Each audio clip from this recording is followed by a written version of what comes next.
عزیزم محمد ارشد بن عبد الرؤوف سے درخواست گزار ہوں یہ بچے آئیں اور اپنا پروگرام پیش کریں. صلی اللہ علیہ وسلم وعلى آلہ واصحابہ صاحب الکمال.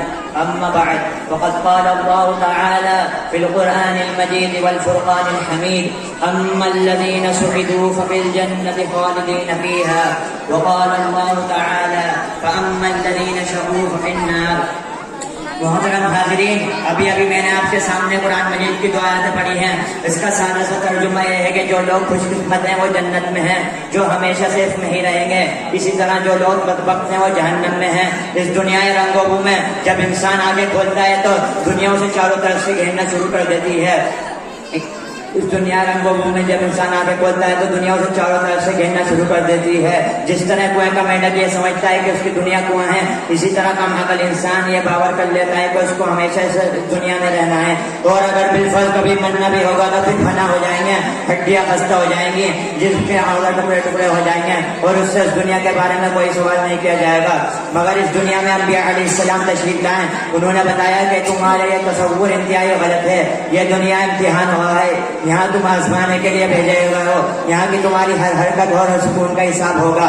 اگر اس دنیا کے رہنے والے انسان نیک عمل کریں گے، صحیح راستے پر چلیں گے، حق و صداقت کے علم بردار رہیں گے، خالق کائنات کے احکام کے مطابق اپنی زندگی گزاریں گے، تو پھر مرنے کے بعد ان کامیابی ان کا قدم چومے گی. اور اگر اس دنیا کا بسنے والا انسان سرکشی اور غرور کے راستے پر چلے گا، اللہ کی بنائی ہوئی زمین پر آ کر چلنا چاہے گا، ظلم و ستم کی چنگاریوں سے اپنے بھائی کو جلانا چاہے گا، تو ایک دن آئے گا جب اسے اپنے کہے کا حساب دینا ہوگا.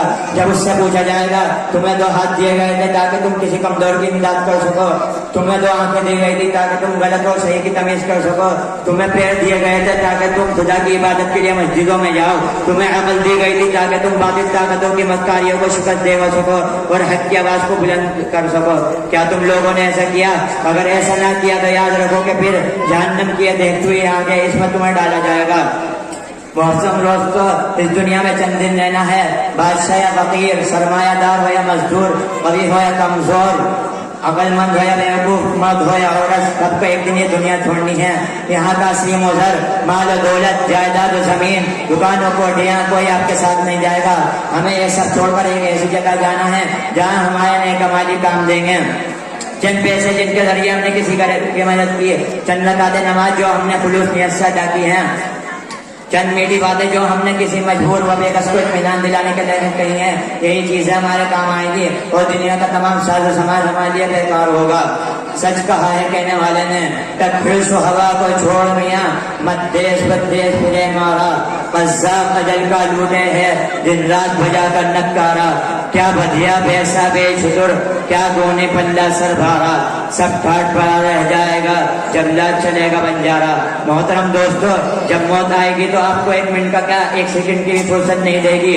دوستو، ہمیں اس وقت آنے سے پہلے تیار ہو جانا چاہیے اور اپنا ٹھکانہ ایسی جگہ بنانا چاہیے تاکہ ہمیشہ آرام و سکون سے رہیں. وہ جگہ جنت ہے جو مرنے کے بعد ملے گی. مرنے کے بعد والی زندگی کا نام آخرت ہے جو آخر میں آئے گی.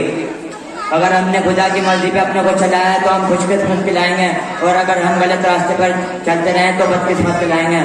اللہ تعالی ہم کو اور آپ کو صحیح راستے